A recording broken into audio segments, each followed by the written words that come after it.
ಜೈಲಲ್ಲಿ ಬೇಕಾಬಿಟ್ಟಿ ನಡ್ಕೊಳ್ತಾ ಇದ್ದಾರೆ ಅಂತಹ ಕಾಮುಕ ಉಮೇಶ್ ರೆಡ್ಡಿ ಫೋನ್ ಇಟ್ಕೊಂಡಿದ್ದಾನೆ, ಟೆರರಿಸ್ಟ್ ಫೋನ್ ಇಟ್ಕೊಂಡಿದ್ದಾನೆ ಅಂದಾಗ್ಲೂ ಸುದ್ದಿ ಮಾಡಿದ್ ನಾವು. ಹೌದು, ನೀವು ಹೇಳೋ ರೀತಿಯಲ್ಲಿ ಮೂರು ತಿಂಗಳು ಸುದ್ದಿ ತೋರಿಸಲಿಲ್ಲ, ಬಟ್ ಸುದ್ದಿ ತೋರಿಸಿದ ಕೆಲವೇ ದಿನಗಳಲ್ಲಿ ಇಂಪ್ಯಾಕ್ಟ್ ಆಯ್ತು. ಇಂಪ್ಯಾಕ್ಟ್ ಆದ್ಮೇಲೆ ಸುಮ್ಮನಾಗ್ಬಿಟ್ವಿ. ಈ ಕೇಸ್ ನಲ್ಲಿ ಏನಾಗ್ತದೆ ಅಪ್ಡೇಟ್ ಅಂತ ತೋರಿಸೋದು ನಮ್ಮ ಕರ್ತವ್ಯವೂ ಆಗಿರೋದ್ರಿಂದ ಇದ್ರ ಬಗ್ಗೆ ಕ್ರಿಟಿಸೈಸ್ ಮಾಡ್ತಾ ಇಲ್ಲ. ಓವರ್ ಅಲ್ಲ ಮೇಡಮ್, ನಾ ಹೇಳೋದು ಈಗಿನ ಬಗ್ಗೆ ಕ್ರಿಟಿಸೈಸ್ ಮಾಡ್ತಾ ಇಲ್ಲ. ಯಾವುದೇ ಮರ್ಡರ್ ಆದ ತಕ್ಷಣ ಧರ್ಮಸ್ಥಳ ಪ್ರಕರಣ ಅಂತ ಬಂದಾಗ ಯಾರು ಪ್ರಶ್ನೆ ಕೇಳಲ್ಲ, ಯಾರು ಪರ ನಿಂತ್ಕೊಂಡ್ರು, ಮಾಧ್ಯಮಗಳೇ ಆ ಪ್ರಕರಣ ಬೆಳೆದ. ಧರ್ಮಸ್ಥಳದಲ್ಲಿ ಅವನು 106 ಶವಗಳನ್ನ ರೇಪ್ ಮಾಡಿ ಕೊಂದು ಹಾಕಿ ಸುಟ್ಟಿದ್ದಾರೆ ಅಥವಾ ಹುದಿದ್ದಾರೆ ಅಂತ ಅವನು ಕಂಪ್ಲೇಂಟ್ ಇತ್ತು. ಹೀಗಾಗಿ ಅದು ಪ್ರತಿಯೊಂದು ಅಲ್ಲಿ ನೀವು ಮಾಧ್ಯಮದವ್ರನ್ನ ಸರಿಯಾಗಿ ಕೆಲಸ ಮಾಡಿದ್ರು ಅಂತ ಹೇಳಲ್ಲ. ಇಲ್ಲಿ ಎಲ್ಲಾ ಮಾಧ್ಯಮರ ಹೇಳೋದಿಲ್ಲ, ಎಲ್ಲಾ ಮಾಧ್ಯಮರ ಅಂತ ಹೇಳೋದಿಲ್ಲ, ನಿಮಗೂ ಅಂತ ಹೇಳೋದಿಲ್ಲ. ನಾನು ಕೆಲವೊಂದು ಮಾಧ್ಯಮಗಳು ನೀವು ಒಪ್ಪಿಕೊತೀರಿ, 3 ತಿಂಗಳ ತನಕ ಜಡಿಸಿದ್ದಾರೆ. ತನಿಖಾ ತಂತ್ರಕ್ಕೆ ಸಿಕ್ಕಂತಹ ಜಯ ಅನ್ನೋದಾ ಸರ್? ನಾವಿದನ್ನ ತನಿಖಾ ತಂತ್ರಕ್ಕೆ ಸಿಕ್ಕ ಜಯ ಅನ್ನೋದಾ, ಅಥವಾ ಒಂದೇ ಬ್ಯಾರಕ್ ನಲ್ಲಿದ್ದವರು ಸಾಕಪ್ಪ ಇವ್ರ ಸಹವಾಸ, ನನ್ನ ಪಾಡಿಗೆ ನನ್ನ ಹೆಂಡತಿ ಮಕ್ಕಳ ಜೊತೆಗೆ ಇನ್ ಮುಂದಕ್ಕಾದ್ರೂ ಚೆನ್ನಾಗಿರೋಣ ಅಂತ ಜಗಳದಲ್ಲಿ ಏನಾದ್ರು ಈ ರೀತಿಯ ಮಾಫಿ ಸಾಕ್ಷಿಗಳು ಬರುತ್ವಾ? ನೋಡಿ ಮೇಡಮ್, ಈಗ ತಮಗೆ ಒಂದು ನಾಲೆಡ್ಜಿಗೆ ಬರಲಿ ಅಂತ ಹೇಳ್ತಾ ಇದ್ದೀನಿ. ಈಗ ಅವರು ಮಾಫಿ ಸಾಕ್ಷಿ ಹೇಳಿದ ತಕ್ಷಣನೇ ಆತ ಏನು ಜೈಲಿಂದ ಬಿಡುಗಡೆ ಆಗೋದಿಲ್ಲ. ಅದ್ ಕೇಳ್ತೀವಿ, ಮಾಫಿ ಸಾಕ್ಷಿ ಆದ ತಕ್ಷಣ ಅವ್ರನ್ನ ಮನೆ ಕಳಿಸ್ತಾರ ಅಥವಾ ಶಿಕ್ಷೆ ಇಲ್ಲ ಪ್ರಮಾಣದಲ್ಲಿ ಕಡಿಮೆ ಮಾಡ್ತಾರಾ, ಅವನ ಪಾತ್ರ ಇನ್ನೂ ಚೆನ್ನಾಗಿ ಮನದಟ್ಟಾಗಿ ಅವನಿಗೆ ಇನ್ನೂ ಹೆಚ್ಚಿಗೆ ಶಿಕ್ಷೆ ಆಗುತ್ತೆ? ಇದುವರೆಗೂ ನಡೆದ ಪದ್ಧತಿ ಹೇಗೆ ಅಂದರೆ, ಅವ್ರಿಗೆ ಮೊದಲೇ ಆಂಟಿಸಿಪೇಟರಿ ಬೇಲ್ ತಗೊಂಡು ಮಾಫಿ ಸಾಕ್ಷಿ ಆದರೆ ಅವರು ಹೊರಗಡೆನೇ ಇರ್ತಾರೆ. ಬಟ್ ಒಂದು ಸರ್ತಿ ಜೈಲಿನಲ್ಲಿದ್ದು ಅವರು ಮಾಫಿ ಸಾಕ್ಷಿ ಮಾಡಿದ್ರೆ ಈ ಕೇಸು ಜಡ್ಜ್ಮೆಂಟ್ ಆಗೋ ತನಕ ಅವ್ರಿಗೆ ಬಿಡುಗಡೆ ಆಗೋದಿಲ್ಲ, ಅವ್ರನ್ನ ಹೊರಗಡೆ ಬಿಡೋದಿಲ್ಲ. ಇದುವರೆಗೂ ನಡ್ಕೊಂಬಂದಿರೋದು. ಬಟ್ ನಿನ್ನೆ ನಾನು ಬುಕ್ಸ್ ರೆಫರ್ ಮಾಡ್ತಾ ಇದ್ದೆ ಇದ್ರ ಬಗ್ಗೆ.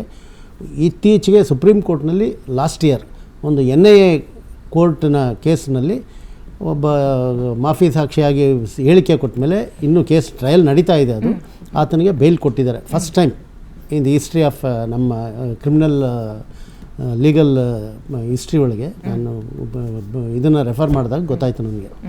ಸೊ ಸಾಮಾನ್ಯವಾಗಿ ಜೈಲಿನಲ್ಲೇ ಇದ್ದಾಗ ಮಾಫಿ ಸಾಕ್ಷಿ ಆದರೆ ಅವರಿಗೆ ಬಿಡುಗಡೆ ಆಗೋದಿಲ್ಲ. ಎಲ್ಲಿ ತನಕ ಆಗೋದಿಲ್ಲ ಅಂದರೆ ಅವರಿಗೆ ಜಡ್ಜ್ಮೆಂಟ್ ಆಗೋ ತನಕ, ಕೇಸಿನ ಜಡ್ಜ್ಮೆಂಟ್ ಆದ ದಿವಸ ಆತನಿಗೆ ಬಿಡುಗಡೆ ಆಗುತ್ತೆ.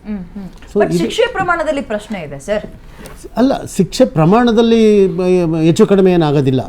ಆತನಿಗೆ ಮಾಫಿ ಸಾಕ್ಷಿ ಪೂರಕವಾಗಿ ಪ್ರಾಸಿಕ್ಯೂಷನ್ಗೆ ಪೂರಕವಾಗಿ ಅವನು ಹೇಳಿದ್ರೆ ಖಂಡಿತವಾಗಲೂ ಆತನಿಗೆ ಬಿಡುಗಡೆ ಆಗುತ್ತೆ. ಯಾವುದೇ ಕನ್ವಿಕ್ಷನ್ ಆಗಲ್ಲ, ಬೇರೆಯವ್ರಿಗೆ ಕನ್ವಿಕ್ಷನ್ ಆಗುತ್ತೆ, ಈತನಿಗೆ ಕನ್ವಿಕ್ಷನ್ ಕೊಡೋದಿಲ್ಲ. ಬಿಕಾಸ್ ಈ ಸಪೋರ್ಟೆಡ್ ದ ಕೇಸ್ ಅಂತ ಹೇಳಿ ಆತನ್ನು, ಈವನ್ ನಿಮಗೆ ನಿಜ ಹೇಳಬೇಕಂದ್ರೆ ಆತನ್ನು ಈ CMM ಅವರೇ ಟ್ರೀಟ್ ಮಾಡಿಬಿಡ್ತಾರೆ, ಇವನು ಅಪರಾಧಿ ಅಲ್ಲ ಈ ಕೇಸಿಗೆ ವಿತ್ ಸರ್ಟನ್ ಕಂಡೀಷನ್ಸ್, ಈತನ್ನು ಸಾಕ್ಷಿಯಾಗಿ ಪರಿಗಣಿಸಲಾಗಿದೆ ಅಂತ ಡಿಕ್ಲೇರ್ ಮಾಡ್ತಾರೆ.